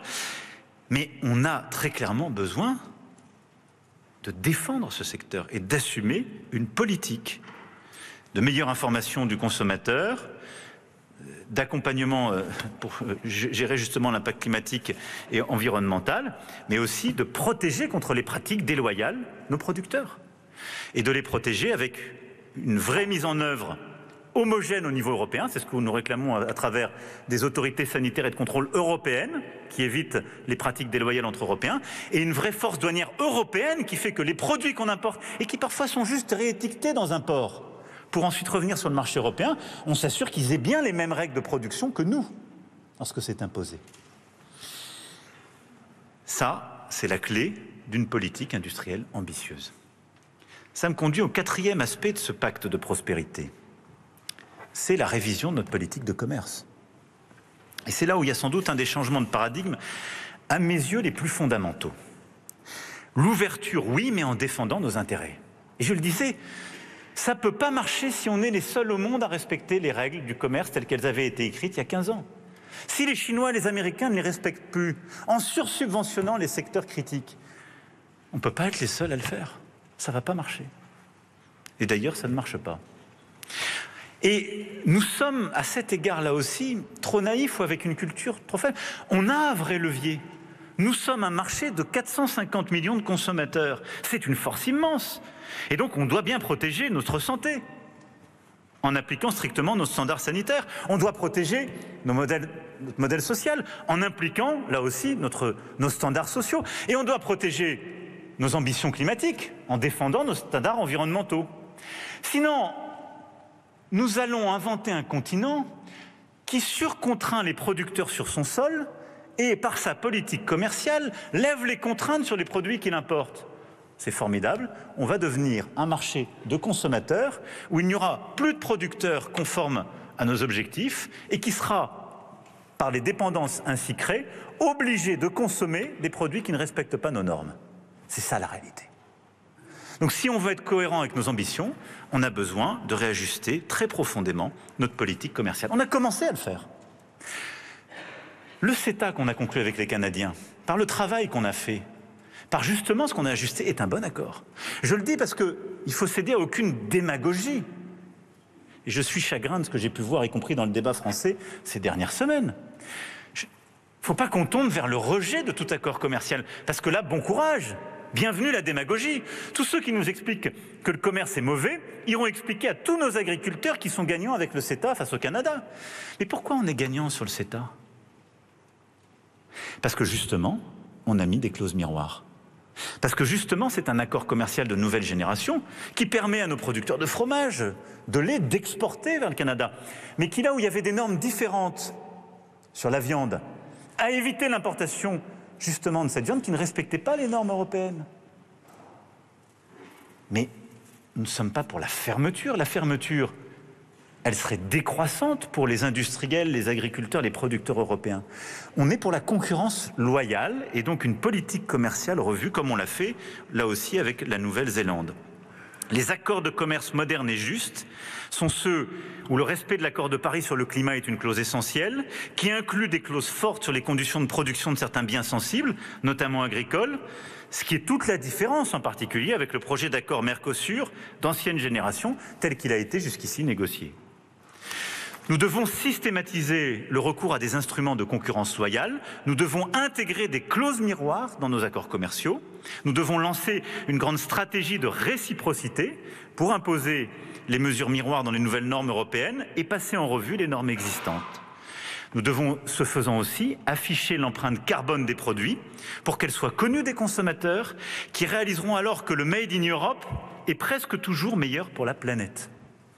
Et soyons clairs, si un bien ne respecte pas les normes clés, alors il ne doit pas pouvoir entrer sur le sol de l'Union comme si de rien n'était. Des règles claires, un contrôle clair aussi avec des forces douanières communes. C'est ça la politique commerciale qui est la seule crédible et qui là aussi est en quelque sorte une juste protection de nos frontières et de nos producteurs pour ne pas céder, sinon, à la désindustrialisation. La taxe carbone aux frontières est un outil qui ouvre la voie. Nous devons l'étendre, le compléter, l'améliorer pour qu'il ne puisse pas être contourné et qu'il touche les produits transformés.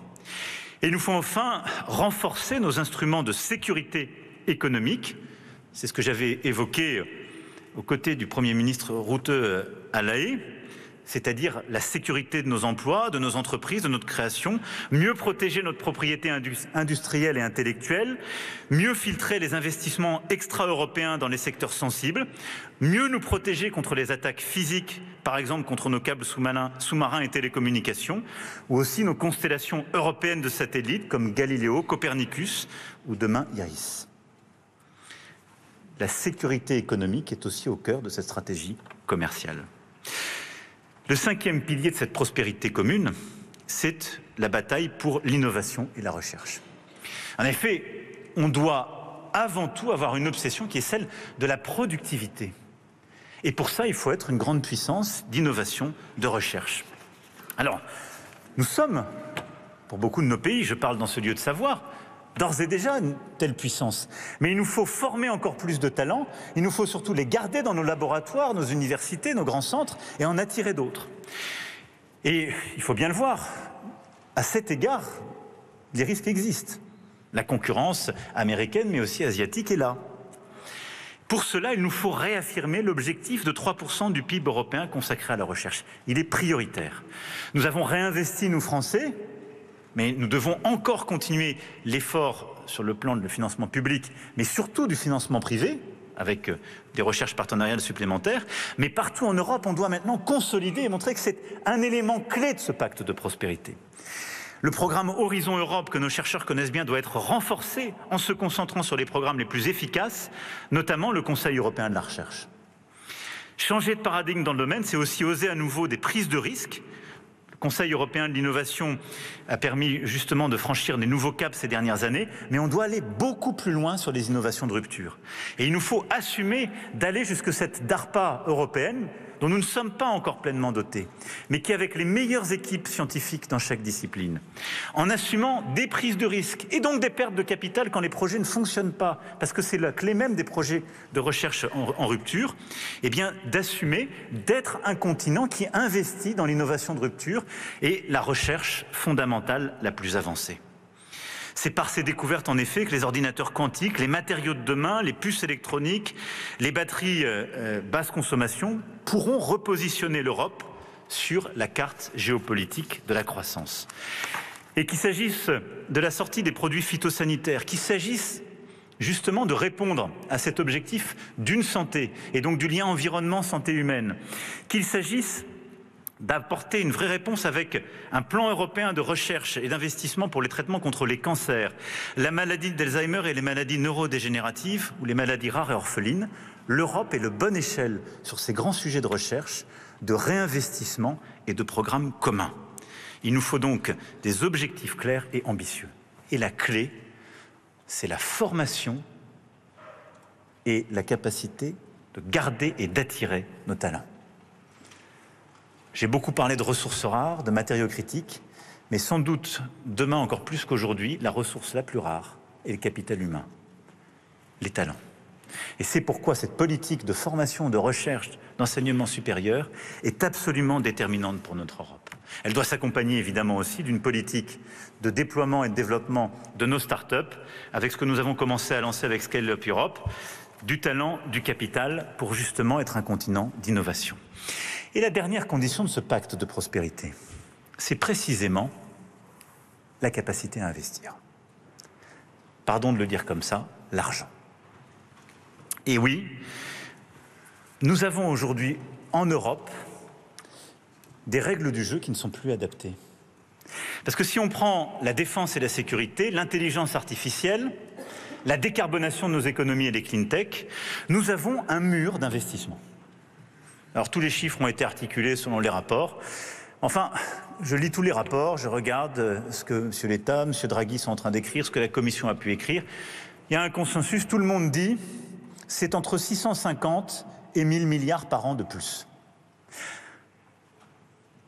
C'est beaucoup.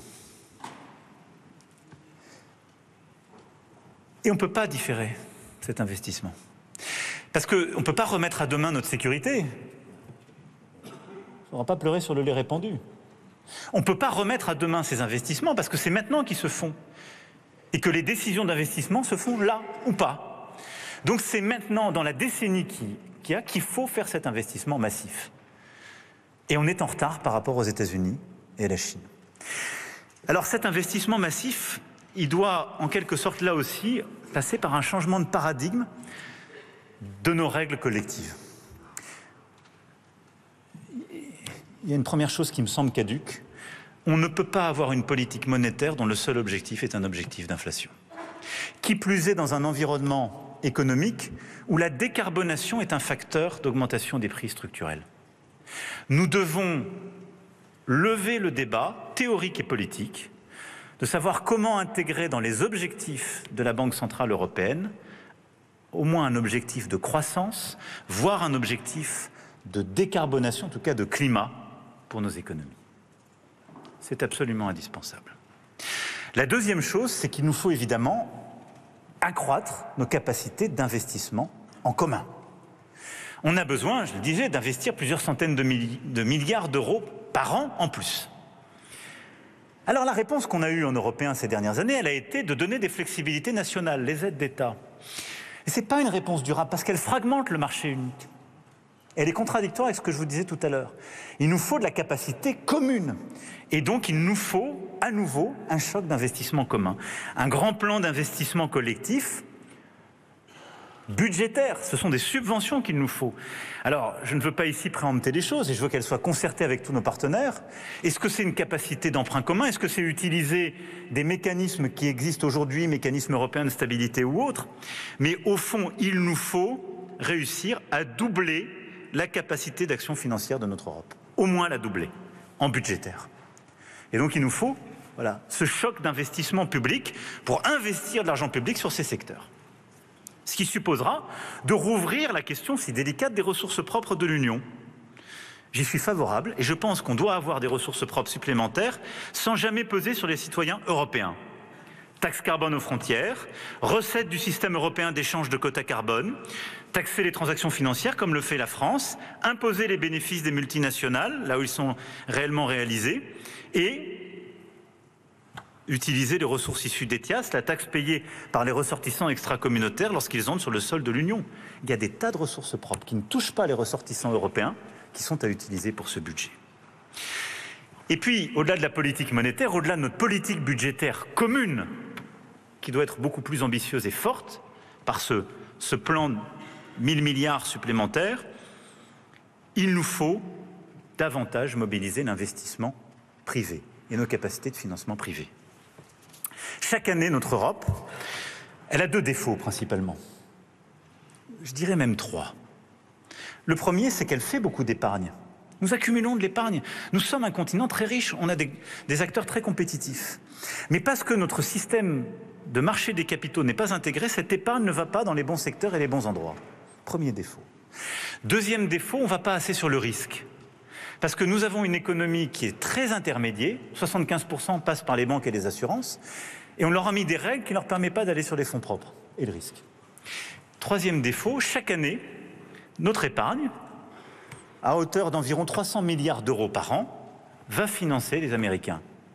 En tout cas le non-européen, et surtout les Américains, que ce soit d'ailleurs les bons du Trésor ou le risque en capital. C'est une aberration. Et donc il nous faut répondre à ces trois aberrations. en ayant un vrai marché de l'épargne et de l'investissement. C'est-à-dire réussir à créer les éléments de solidarité pour que ça fonctionne, que nos fonds d'investissement, que l'ensemble de nos acteurs des marchés de capitaux fassent circuler les épargnes pour qu'elles soient bien allouées dans notre économie. Alors, on essaie d'avancer, on a commencé. Je pense qu'il faut se donner 12 mois, pas plus, parce que ça fait trop d'années qu'on le promet. Et soit dans les 12 mois, on arrive à bâtir un système avec supervision unique, règles communes de faillite et des éléments de convergence de fiscalité pour bâtir un système assez comparable à ce qu'on a fait sur la supervision bancaire.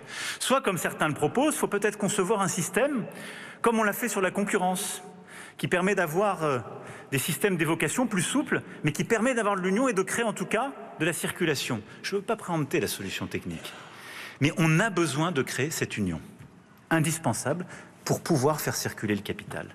La deuxième, il nous faut, là aussi, réviser l'application telle qu'elle est faite de Bâle et de Solvency. Nous ne pouvons pas être le seul espace économique au monde qui l'applique. Les Américains, qui étaient la source de la crise financière de 2008-2010, ont fait le choix de ne pas l'appliquer à leurs acteurs. Je ne suis pas pour tout enlever, je ne suis pas pour retrouver une culture de l'irresponsabilité financière. Je suis juste pour qu'on remette de la culture de risque dans la gestion de notre épargne. S'il n'y a pas de culture de risque, il ne peut pas y avoir d'investissement dans la recherche, dans l'innovation, dans les start-up, dans nos entreprises. Et puis, je suis pour installer là aussi des produits, des solutions européennes pour que notre épargne puisse aller vers le financement de notre économie. Un vrai marché unique, une union de l'épargne et d'investissement, un assouplissement des règles qui chassent le risque et des produits européens qui nous permettent d'éviter cette fuite. Vous l'avez compris, ce que je dessine là, c'est véritablement aussi un nouveau modèle de croissance, de prospérité, qui passe par la simplification, assumer une politique de décarbonation industrielle massive, un changement profond de notre politique industrielle, concurrentielle et commerciale surtout, une vraie politique de recherche d'innovation encore plus ambitieuse et ce changement de notre paradigme monétaire, budgétaire et financier. Alors pour conclure, pourquoi faire tout cela? Je disais au début que notre Europe pouvait mourir. Elle peut mourir si elle ne tient pas ses frontières et ne sait pas répondre aux risques extérieurs en termes de sécurité. Elle peut mourir si elle se met à dépendre des autres et elle ne peut pas produire pour créer ses richesses et les redistribuer. Mais elle est dans un moment où elle peut mourir d'elle-même. Parce que nous retrouvons un temps que notre Europe a connu.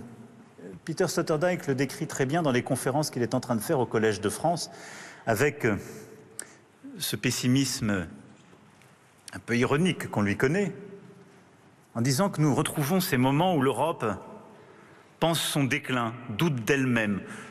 À nouveau, notre Europe ne s'aime pas. Quand on voit tout ce qu'elle a fait et ce qu'on lui doit, c'est étrange, mais c'est ainsi. Ce serait trop long ici de dire qu'il y a en fait dans notre Europe structurellement toujours ce doute sur elle-même. Nous sommes le continent, la civilisation qui a sans doute inventé le doute et le questionnement sur soi, la culture de l'aveu. Et je crois qu'il y reviendra lui-même dans ses conférences. Et nous sommes pris à des doutes aussi parce que notre démocratie est bousculée, comme je le disais tout à l'heure dans ses règles, parce que notre déclin démographique est une source d'inquiétude très profonde. Et donc, le risque pour notre Europe, ce serait en quelque sorte de s'habituer à cette dépréciation. Et c'est pourquoi ce que je veux aujourd'hui vous proposer, en quelque sorte la promesse que je voudrais sceller, c'est d'essayer quand même de défendre cet humanisme européen qui nous lie. Si on veut protéger nos frontières, si on veut rester un continent fort qui produit et qui crée, c'est quand même parce qu'on n'est pas comme les autres. Il ne faut jamais l'oublier. Nous ne sommes pas comme les autres. Camus avait cette phrase magnifique dans cette lettre à un ami allemand. Notre Europe est une aventure commune que nous continuons à faire malgré vous dans le vent de l'intelligence. C'est ça l'Europe. C'est une aventure qu'on continue à faire malgré tous ceux qui doutent dans le vent de l'intelligence. Et qu'est-ce que ça veut dire? Ça veut dire qu'être Européen, c'est pas simplement habiter une terre, de la Baltique à la Méditerranée ou de l'Atlantique à la mer Noire. c'est défendre une certaine idée de l'homme qui place l'individu libre, rationnel et éclairé au-dessus de tout.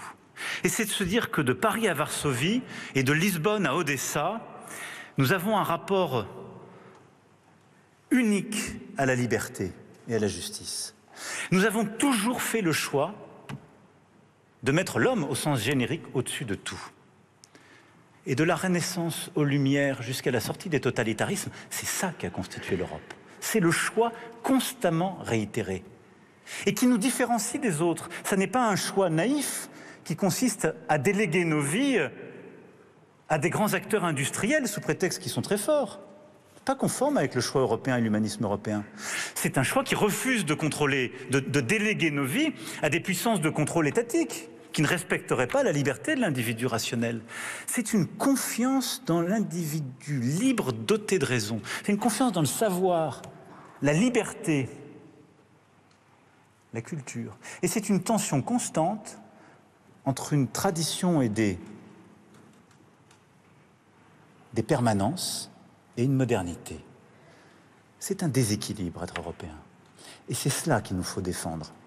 Cet humanisme si fragile, mais qui nous distingue des autres. Et je veux ici plaider que ça se joue maintenant. Nous devons le défendre parce que, je le disais, la démocratie libérale n'est pas un acquis. Je le dis dans cette journée si importante, et j'ai une pensée pour nos amis portugais, 50 ans jour pour jour après la révolution des œillets. La liberté se conquiert. Et partout sur notre continent, elle s'est justement, à force de combat, construite, y compris jusqu'au début de ce siècle. N'oublions jamais, elle n'est pas un acquis. Elle interdit de rester paresseux. Et c'est pourquoi il nous faut continuer de défendre ce qui est constitutif de l'état de droit. La séparation des pouvoirs, le droit des oppositions et des minorités, la justice indépendante, la presse libre, les universités autonomes et la liberté académique. Elle est rognée dans trop de pays d'Europe. C'est pourquoi je défends ici la conditionnalité budgétaire liée à l'état de droit dans le versement des fonds de l'Union et nous devons encore la renforcer avec des procédures de constat et de sanctions quand il y a des violations graves. L'Europe n'est pas un guichet dans lequel on accepte en quelque sorte de choisir les principes. C'est pourquoi aussi nous devons renforcer notre capacité à lutter contre les ingérences et la propagande, en particulier en ces temps électoraux.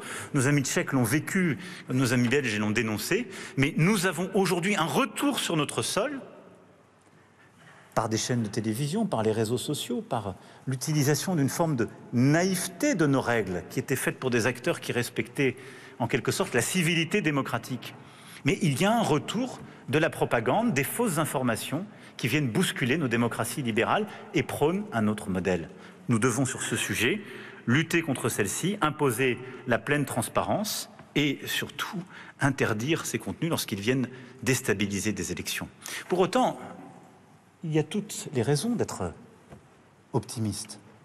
Quand on voit la Pologne, qui il y a encore quelques mois, alors que d'aucuns nous disaient que tout était joué, a non seulement connu la plus grande participation de son histoire à un vote démocratique, mais a rechoisi un parti tout à la fois patriote et défendant la démocratie libérale.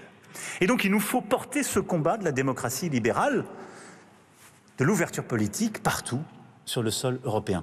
Et essayer au maximum de l'européaniser. Je ne vais pas ici être plus long. Lors des conclusions de la conférence sur l'avenir de l'Europe, j'ai défendu la participation citoyenne, les panels de citoyens, l'initiative citoyenne européenne, les référendums européens. Je pense que ces initiatives, il nous faut les développer en européen. Elles sont essentielles pour donner plus de vigueur à un démos européen. Et permettre aussi ces listes transnationales, qui sont simplement la possibilité d'avoir au moment des élections européennes un vrai débat démocratique européen. Regardez les élections que nous avons aujourd'hui. Ce sont autant d'élections nationales. C'est ça la réalité. Parce que nous n'avons pas de liste à travers le sol européen. Cette idée, pour l'instant, n'a pas, si je puis dire, suscité l'unanimité, pour rester pudique, de nos partenaires. Mais la clé, c'est qu'on ne peut pas avoir un continent, des instances qui décident de plus en plus, avec une participation démocratique qui reste au niveau de 1979. Et il nous faut de l'audace aussi pour plus de démocratie européenne. Et elle s'accompagnera aussi de règles révisées. Là aussi, il y a un accord franco-allemand très fort pour aller à la majorité qualifiée en matière de politique étrangère et de fiscalité. Ça fait partie des réformes indispensables, même si il faudrait aller beaucoup plus loin sur ce sujet, mais je ne vous accablerai pas aujourd'hui. Surtout, je le disais, défendre cet humanisme européen, c'est considérer qu'au-delà de nos institutions, de cette démocratie libérale à laquelle nous tenons, que nous devons défendre et renforcer, c'est la forge des citoyens par le savoir, la culture, la science qui se joue dans notre Europe. Être européen, c'est penser qu'il n'y a rien de plus important, en effet, qu'être un individu libre, doté de raison et qui connaît. Et au moment où on voit réapparaître le scepticisme, le complotisme, les doutes sur la science et l'autorité de la parole scientifique, nous avons une responsabilité en Européens pour la défendre, l'enseigner, défendre aussi une science libre et ouverte, partagée. Ce combat, nous le mènerons à l'international, mais nous devons aussi en renforcer les instruments. Il y a 7 ans, je proposais les alliances d'université. Plus d'une 50aine ont été créées, grâce aux présidents d'université, aux étudiants et aux professeurs. Et je veux vous en remercier. Elle permet de structurer la circulation des savoirs, les échanges. Il nous faut passer à une deuxième étape, consolider les financements, mais renforcer leur intégration et que nous allions vers des diplômes européens pleinement conjoints. L'excellence européenne réside aussi dans les savoir-faire. C'est pourquoi il nous faut décupler l'Erasmus de l'apprentissage et de la formation professionnelle avec un objectif d'au moins 15% des apprentis en mobilité européenne d'ici 2030. Transmettre aussi par la création d'alliances de musées européens et des alliances de bibliothèques européennes pour faciliter les partenariats, encourager la numérisation, améliorer la circulation, l'accès aux œuvres et aux ouvrages en Europe. Transmettre justement cet esprit européen, c'est aussi permettre de diffuser un imaginaire commun. Et je souhaite à ce titre que nous fassions d'Arte la plateforme audiovisuelle européenne de référence, la plateforme de tous les Européens, qui puissent proposer encore plus qu'aujourd'hui des contenus de qualité distribués dans toutes les langues partout en Europe. Pour promouvoir la richesse de notre patrimoine culturel européen, promouvoir l'apprentissage des langues européennes et défendre notre modèle de protection des droits d'auteur et de financement de la création artistique comme nous l'avons consolidé ces dernières années. Transmettre l'esprit européen aux jeunes générations, c'est aussi leur donner l'occasion de faire l'expérience sensible de notre continent, c'est-à-dire voyager, échanger. Alors au-delà de l'Erasmus et de l'Erasmus de l'apprentissage, de manière très concrète, comme l'a d'ailleurs très bien pointé Enrico Letta dans son rapport, c'est de pouvoir circuler en train partout en Europe. Nos capitales ne sont pas encore reliées comme il faut. Le Pass Interrail est un succès, il doit désormais s'adosser à une Europe des trains, qui est autant un projet de connexion qu'un projet culturel. C'est-à-dire c'est un projet de circulation des étudiants, de la jeunesse, des savoirs entre les capitales. Et je souhaite pour ma part qu'il s'appuie sur une européanisation du Pass Culture, qui n'est pas une invention française. Vous savez pourtant combien nous aimons être chauvins, mais qui est une invention de l'Italie, de Matteo Renzi, que nous avons copiée. On a essayé de l'améliorer, plusieurs autres nous ont suivis, et c'est ça l'Europe, c'est de s'inspirer des bons exemples, mais maintenant on doit la généraliser, parce que ce Pass Culture permet de formidables accès pour les plus jeunes et pour beaucoup de familles. Et donc vous le voyez, nous avons à assumer encore beaucoup d'ambition sur cette Europe du savoir, de la culture, de l'intelligence. Mais il nous faut aussi la défendre dans le moment que nous vivons. Parce que nous sommes là aujourd'hui de cette université, dans un lieu physique où nous pouvons échanger sous les auspices de grands esprits, dans un temps et une civilité qui nous est familière. Mais nul ne saurait ignorer que nos vies aujourd'hui se passent dans un autre espace. Celle de nos enfants et de nos adolescents encore plus, cet espace numérique. Et celui-ci, nous Européens, nous n'en avons pas le contrôle.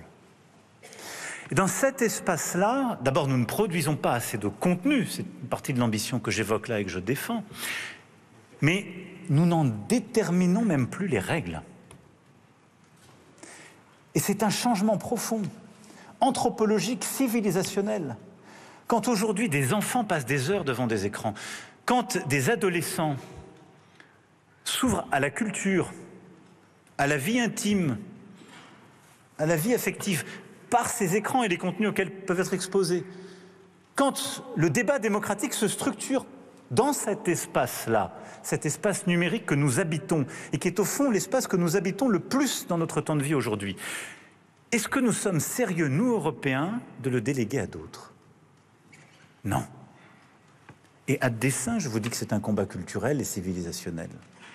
Parce que c'est là que se joue en vrai notre démocratie, parce que c'est là que se forge notre opinion publique.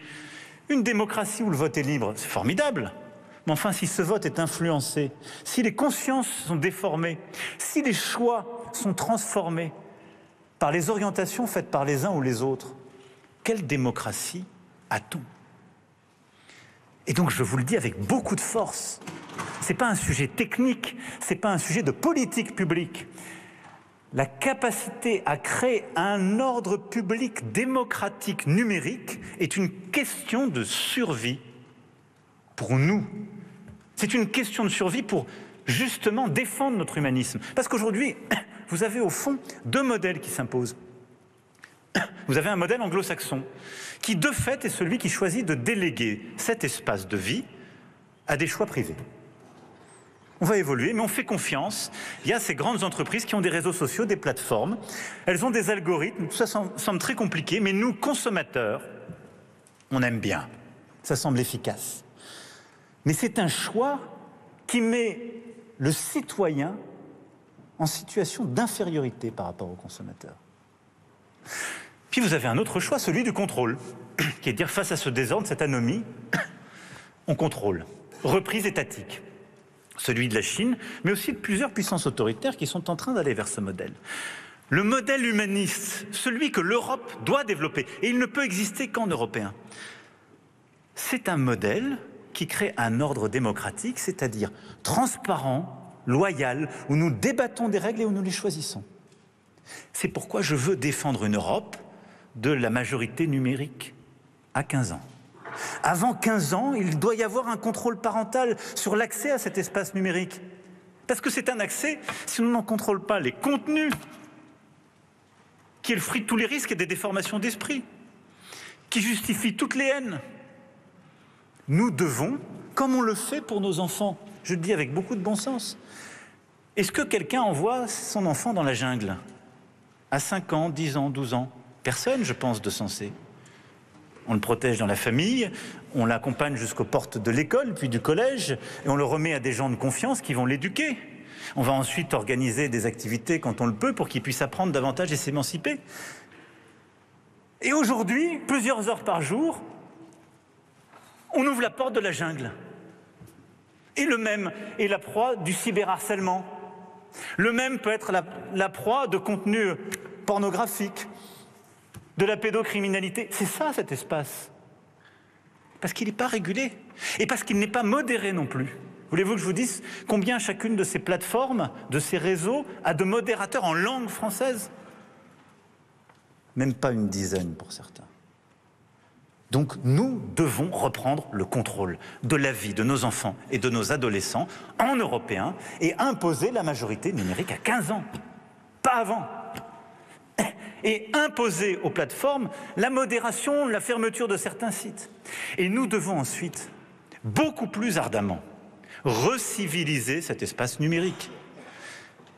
Là où nous interdisons les propos racistes, les propos antisémites, les discours de haine, nous devons avec la même force les interdire dans l'espace numérique, où la présomption d'anonymat conduit à la désinhibition de la haine. C'est un combat civilisationnel et démocratique. Nous devons le mener en européen, il est essentiel, et je le mets là au cœur de cette bataille que nous devons conduire. Et puis notre humanisme européen est évidemment aussi un humanisme de dignité et de justice. Nous aimons la liberté, le savoir, mais nous avons ce goût inédit pour la justice, l'égalité. Ce qui nous distingue des autres continents. L'égalité entre les femmes et les hommes est au cœur de ce projet. Avec l'Europe, nous avons beaucoup accompli en matière d'équilibre entre vie professionnelle et vie privée, des parents, des aidants, de la transparence des rémunérations, de la parité, etc. Je souhaite aujourd'hui que nous allions au-delà en inscrivant, comme nous l'avons fait dans notre Constitution, le droit à l'interruption volontaire de grossesse dans la charte des droits fondamentaux de l'Union européenne. Parce que l'égalité entre les femmes et les hommes est au cœur de ce projet humaniste. Elle est au cœur précisément de ce qui fait l'Europe. Cette Europe est aussi construite sur une cohésion sociale, c'est-à-dire une volonté de bâtir une cohésion de notre société. Fidèle à l'héritage de Jacques Delors, de son programme européen d'aide aux plus démunis, je propose de créer un programme européen des solidarités qui, s'appuyant sur le Fonds social européen, viendra accompagner les initiatives des États membres contre toutes les précarités et permettra d'accompagner de manière sociale les transitions que nous sommes en train de mettre en œuvre.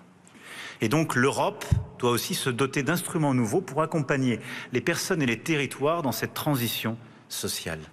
C'est indispensable. Protégeons, accompagnons les Européens avec cette politique de justice et d'une garantie d'une Europe, justement là aussi, permettant d'exercer tous les droits, la libre circulation, l'accessibilité, la lutte contre les discriminations et d'avancer.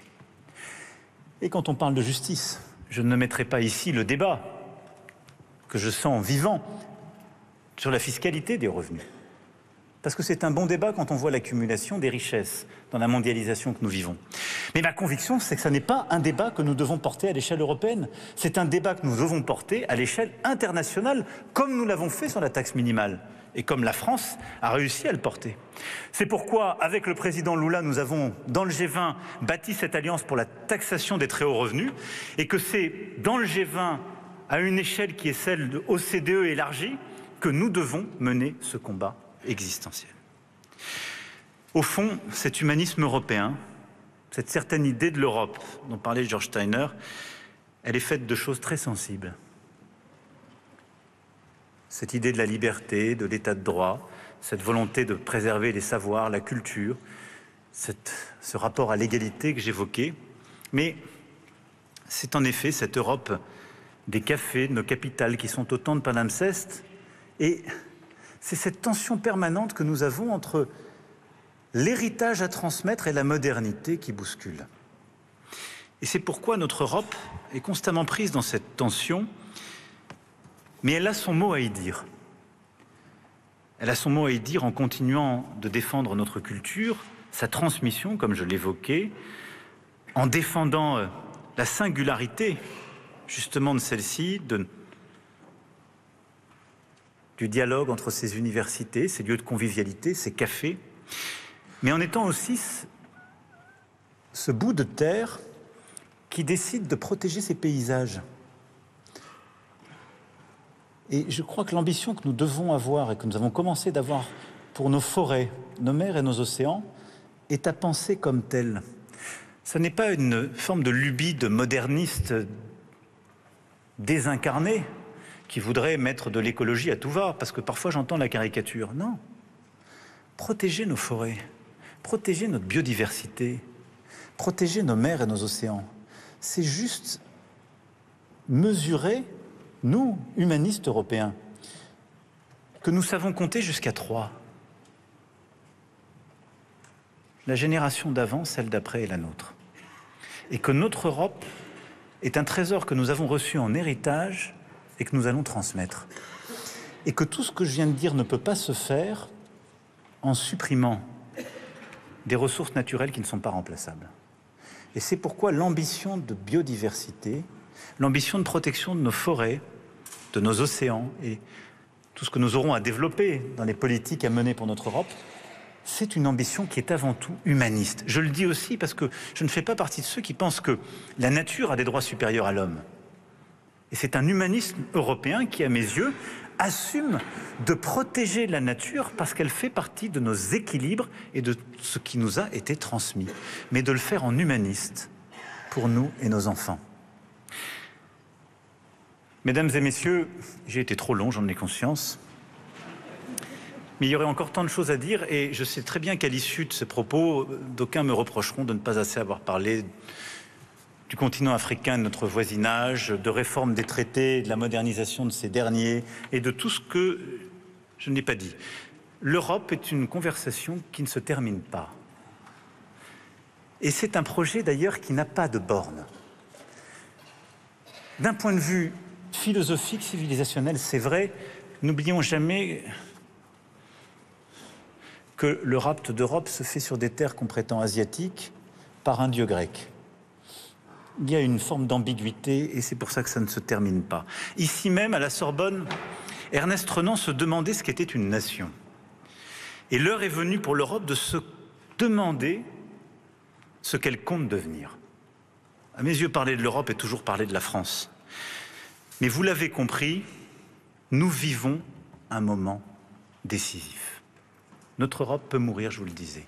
Et elle peut mourir pour une forme de ruse de l'histoire.